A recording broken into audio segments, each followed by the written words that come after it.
Lantas bagaimana pemerintah Provinsi DKI Jakarta menghadapi pandemi corona terutama di saat perayaan Hari Ulang Tahun Jakarta? Berikut wawancara rekan Anissa Dasuki bersama Gubernur DKI Jakarta Anies Baswedan yang telah kami rekam sebelumnya. Selamat malam pemirsa DKI Jakarta, hari ini merayakan ulang tahun yang ke-493. Beragam tantangan masih harus dihadapi ibu kota, terutama saat pandemi COVID-19. Bagaimana Jakarta mengatasinya? Sudah bergabung bersama kami Gubernur DKI Jakarta, Bapak Anies Baswedan melalui sambungan Skype. Selamat malam Pak Anies. Selamat malam.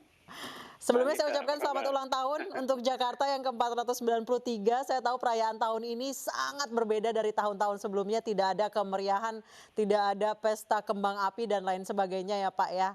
Iya, betul. Pak Anies, Betul, tahun ini tahun yang beda sekali dengan tahun-tahun sebelumnya.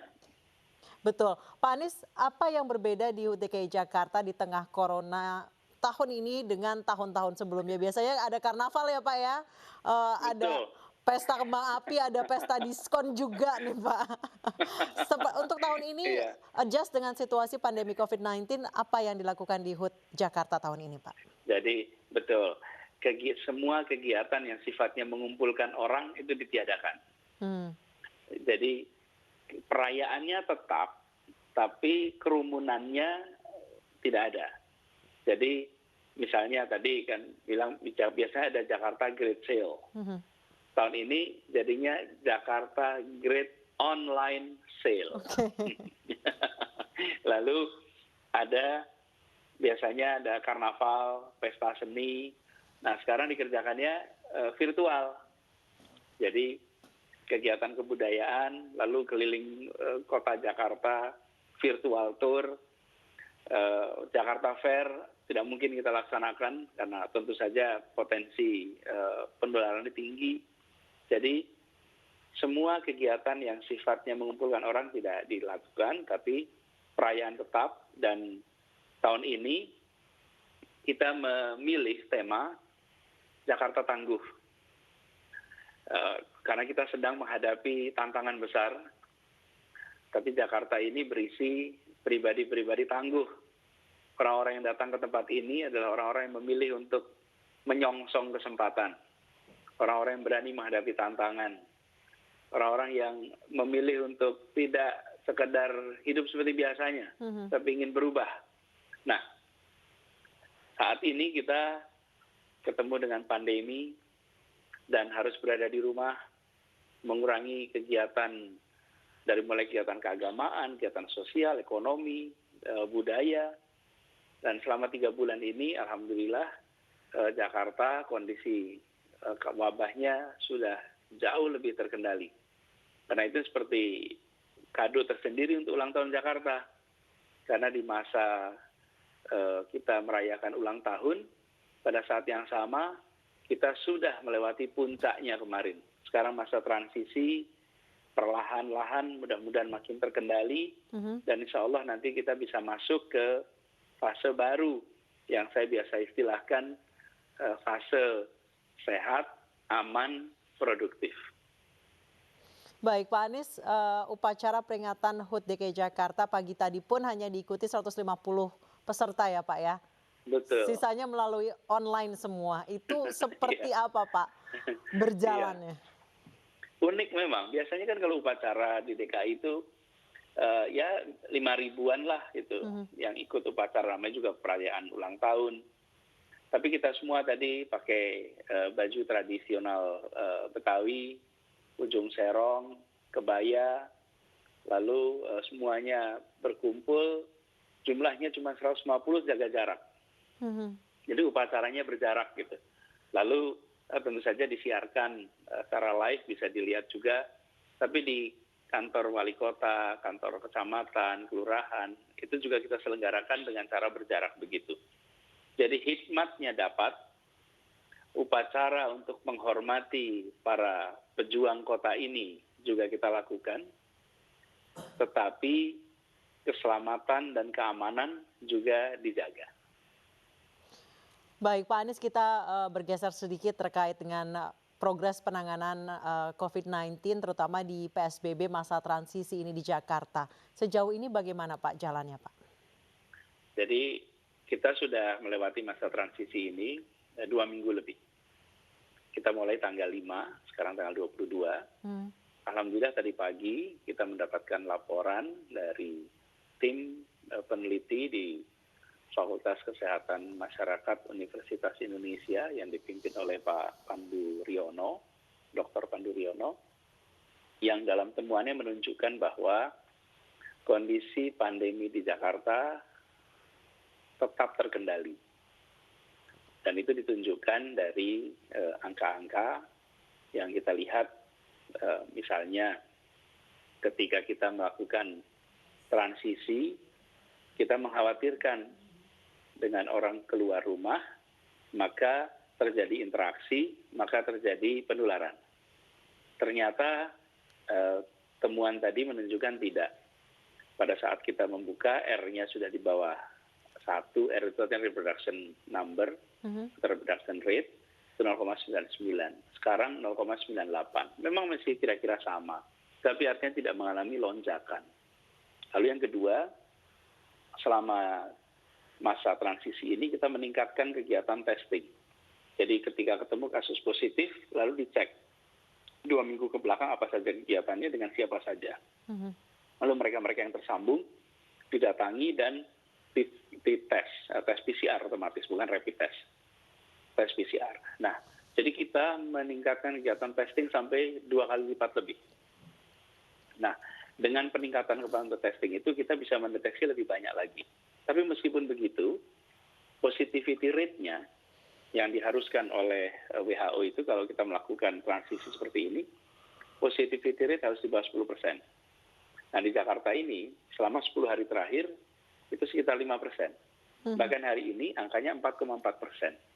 Artinya terkendali. Apakah berarti Jakarta sudah aman? Belum.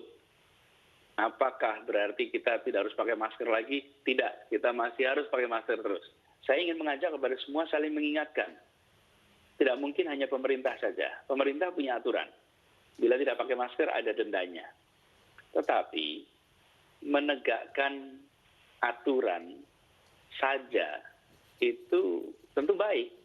Tapi sebenarnya kepentingan utama kita itu bukan menegakkan aturannya saja. Kepentingan kita adalah menyelamatkan warga. Jumlah petugas dengan jumlah masyarakat tidak sebanding. Jakarta ini ada 11 juta penduduknya. Persisnya 11.058.944 orang. Nah, bila kita harus mengawasi semuanya, jelas mission impossible.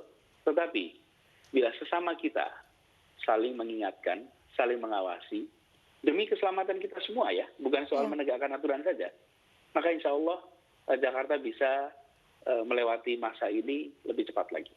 Baik, Pak Anies, rencana ke depannya PSBB transisi ini masih akan dilanjutkan atau dicabut? Karena kita lihat banyak warga Jakarta yang sudah mulai disiplin menerapkan protokol kesehatan. Jadi kita akan terus jalankan sampai akhir Juni, ini masa transisi kita, dan sesudah itu nanti kita akan review lagi apakah memang kondisinya sudah makin baik. Bila makin baik, maka kita akan masuk ke fase kedua. Fase kedua itu adalah mulai pembukaan lebih banyak lagi. Karena ada sektor-sektor yang sekarang belum boleh dimulai. Jadi masih dilarang berkegiatan, terutama kegiatan-kegiatan yang indoor, kegiatan-kegiatan yang punya potensi interaksi antar orang yang tinggi. Nah itu nanti baru dibuka pada fase berikutnya. Jadi dan termasuk juga sekolah, banyak yang bertanya kapan sekolah dibuka. Dan saya selalu sampaikan, saat ini kami belum berencana membuka sekolah. Kita akan lihat nanti apakah kondisi wabahnya sudah terkendali atau belum. Bila belum terkendali, kita tidak ingin anak-anak kita terpapar, karena anak-anak juga berisiko, dan kita ingin melindungi anak-anak itu. Baik, Pak Anies, sejauh ini sudah berapa banyak bantuan sosial yang disalurkan kepada masyarakat Jakarta dan berapa nih Pak kira-kira anggaran yang dihabiskan?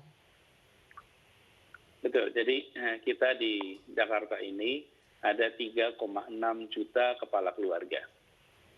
Dan selama krisis kesehatan, kita ada pembatasan sosial, masyarakat tidak bisa bepergian, kegiatan ekonomi pun menurun, maka ada 2,4 juta masyarakat di Jakarta, 2,4 juta kepala keluarga yang membutuhkan bantuan pangan.